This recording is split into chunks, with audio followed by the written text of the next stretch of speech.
some cooler stuff for the guitar kids. No fish you know. in it.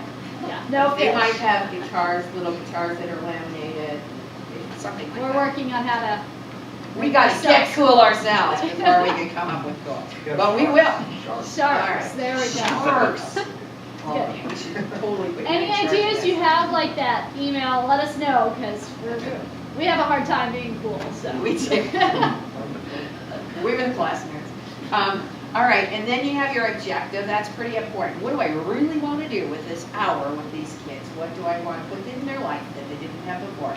Build strength, endurance, and speed. Reinforce skills that they've already learned. Now, you know, when I'm saying building strength, you're talking about the strength with their instruments. Actually, this is a long song for them. This is probably the longest song they've ever done. So, you know, whether you're holding your instrument in that position for that amount of time, you know, how would you do that? You might, like, get to end one line and take a rest. And like, oh, you guys did great. You went through the whole line. I'm so amazed. By the time we get done our lesson, I bet you can do the whole song. And they'll be like, no, Jan, no, we can't. And you just, oh, I bet you can. Somebody can. And then they'll all want to prove that you can, you know. So that's what you're, okay. So those are your objectives and your materials and blah, blah, blah. And then you'll have your, by the time you get your welcome and your tuning, taking the roll, that's probably a good 15 minutes of your time. Okay. This gives you a good idea. If you're not comfortable with kind of making your own lesson plan or knowing how to do that, this really just spells it all out so you can just kind of open it up, read it over good.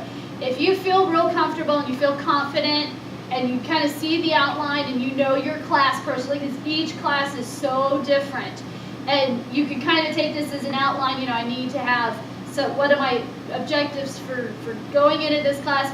Feel free to do that because you're the teacher, you know the class. It's not like you have to go strict and rigid by this. But this gives you something that if you're not sure what to do, it's there. It's got the whole lesson from A to B lined out.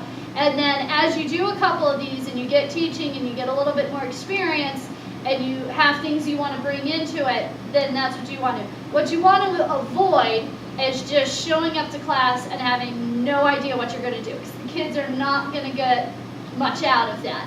You know, if you're not pulling from here, make sure you have a solid plan in your head. You know, write it down. This is what I want to do. It's never going to go the way you plan it to, because it just doesn't happen that way. But if you go in with a good solid plan, they're going to come out having a good lesson. If you walk into there and you're like, okay, we got 2 minutes, what are we going to do? Let's pull this song out. They're not going to have a good lesson. You're going to have behavior issues. You're going to have, you know, the kids aren't going to feel as good when they leave. They're not going to learn something, and it's not going to be as uplifting.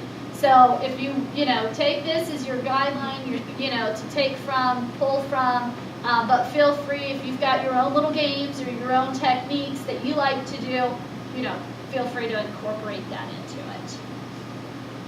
Where do we go from here? Chris? Do you want to do first day of violin first, or do you want me to do Okay, first day how of are we violin? on time? We're doing really good on time. Okay. All right, so we are just going to run over, like it's been said before, your first day of class is going to be totally, how many of you guys have done a first day? Some of you guys came in the beginning of the year, some came in here, some are brand new. First day is like nothing else, so don't walk into there and be completely scared out of your mind. The kids are super, super psyched because they're in guitar class or they're in violin class, and they just cannot contain the energy. Try as you might, it's going to be crazy. They're all coming in, they have no idea what's going to happen, so you've got to be really good at hurting.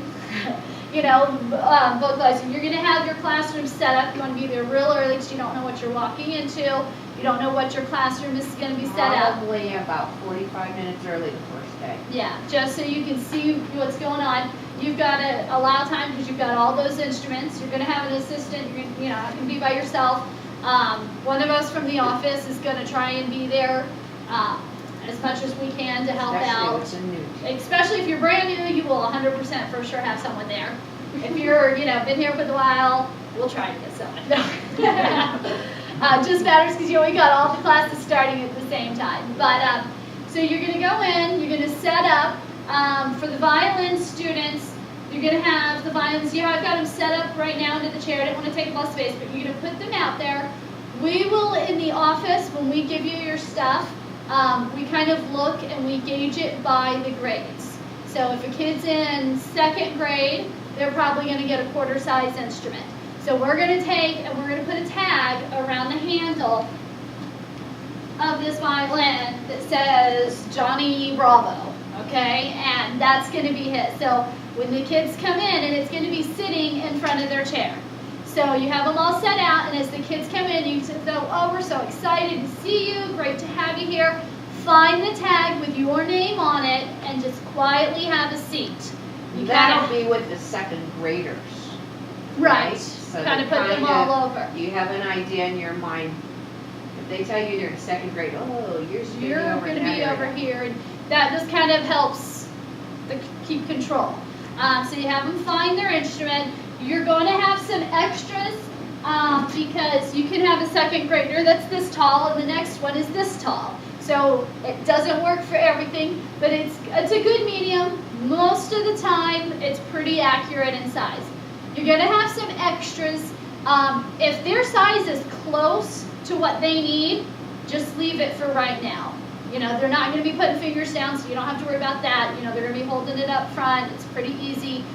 Just get everybody in, get going. If, you know, you've got this little tiny 4th grader and the violin's out here, obviously you're going to need to switch that. But if they're close, just leave it where it is. Make a note as you're going through the class, this kid needs a bigger one, just kind of mentally.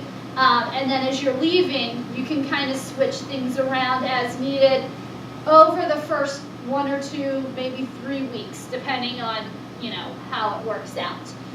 So you have everyone come in, they find their violin, and you have them have a seat. And then what we do, you'll have a violin up front. The first thing, I don't have a case. First thing you're going to do is you're going to teach them how to take the violin out of the case. So you're going to have them, so they're going to be sitting down. You're going to put the violin on the lap. It's all written in the first lesson. So Okay. I wondered if you wanted me to talk about that. Yes. Go ahead. You wanted it. That's fine. No, that's fine. She's got it written down in here. She wrote the book on it, so we're going to let her do it. Sorry. She probably does it better, but if you hear that hers is better and mine's in the book, you'll be confused. What am I supposed to do? But, So- you know, yeah, go ahead. Okay. So if you turn to lesson 1, and even if you don't teach violin, this is going to be useful to you because it kind of will show you how to follow these things, how, like, almost word for word what you could say if you were like, oh gosh, I'm standing up here and I don't know what to say. All right, so we're past the point where you get there, you set up your room, you welcome your students warmly, it even tells you what to say for that. And then number 3, teacher, take your place at the front of the class, use big voice, introduce yourself. Boys and girls. Now you know what, when I first started teaching, I thought that was so hokey.